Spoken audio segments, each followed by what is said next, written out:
Hey everyone. Okay, so I'm still totally riding the wave of International Women's Day. I've got my Modern Babe shirt on, feeling the feels and wanted to just give some love to the community. So I am going live on Instagram with a sleep specialist. And so what I've been thinking about and brainstorming ideas about is all around sleep right now. So I'm thinking about sleep, I'm thinking about self-regulation, and I'm thinking about skill building in our kids. So, how do we build skills with our kids, and how do coping skills and self-reg factor in, and how does sleep factor into, maximizing output for our kids, maximizing bang for our buck when it comes to teaching, when it comes to skill building. So, a couple things. So when kids struggle with self-regulation, okay, mental health, winding down, or even, listening and understanding their body cues. So like, am I sleepy? Am I wound up? Those kinds of things.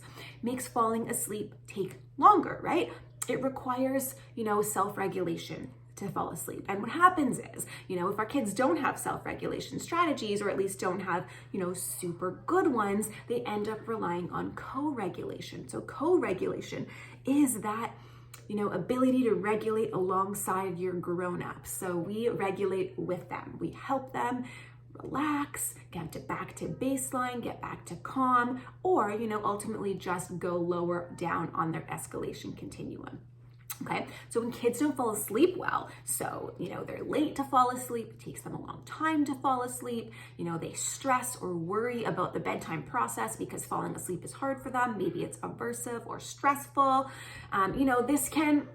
this can affect behavior, right? And when, something affects behavior, we already know, behavior affects skill building, how we develop our skills, right? Because skill development and, the components of skill development are individual behaviors that we need to build on, master, practice. So of course, human behavior, by default plays into how all of this works or doesn't work for our kids.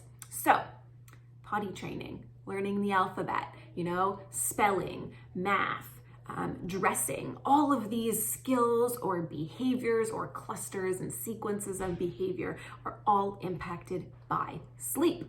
Of course, the more frustrating something is, the more we require self-regulation and impulse control and the ability to push through frustration to get to the point of mastery, right? So, of course, you can see with all these layers, all of these things are needed in order to work together to create a really good plan for skill building, self-regulation, and of course, sleep. So kids who spend a good portion of their time in a dysregulated state are bouncing back and forth between fight and flight, right? Releasing high levels of cortisol, that stress hormone. They're riding that metaphorical wave and they are getting used to reaching their peak many times throughout the day. They may not actually be spending a lot of their day regulated. Instead, they may be bouncing back and forth really quickly between levels of escalation. It could be, midway up their escalation continuum up to peak, or it could be even more extreme than that, where they're regulated and then they're peaking and they're regulated and they're peaking, and those extremes are very drastic for them. They feel,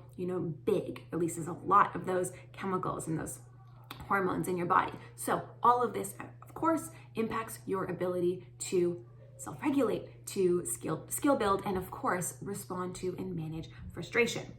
Practicing self-regulation skills throughout the day helps us get back to baseline. So we need to embed those self-regulation skills into our day, those strategies into our day in order to teach and support our kids in achieving regulation. At first, it's going to start and look like co-regulation, where we are regulating alongside them as their coach or their partner in self-regulation. Ultimately, we want to move to a point where they are regulating on their own, self-regulation, okay? So what happens is, kids rebound from these big feelings, and when they rebound, they need us to support them, and that is co-regulation, okay? We help them rebound or get back to baseline. But what we want to do is ultimately switch our focus from, co-regulation and building those skills to building independent and self-regulation skills. So all of this together, when we do this, when we focus on self-regulation, when we use that as the foundation of, sleep and behavioral skill building, then we are setting our kids up for success and giving them the the opportunity to really do their best across all of their domains of development, mental health, skill building, social skills, communication skills, all of it. And ultimately, we are giving them skills that will help them move forward in a way that acknowledges their needs as a human being, the emotions, the feelings, those private events.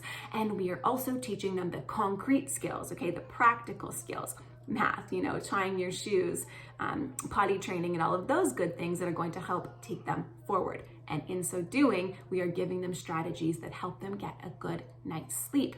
In order to do that, you have to be quite self-aware. You have to have quite good self-regulation strategies and coping mechanisms for, combating the worries or combating, that escalation that we can feel sometimes when we lay in bed at night and we're trying desperately to fall asleep, but all we can do is think, think, think.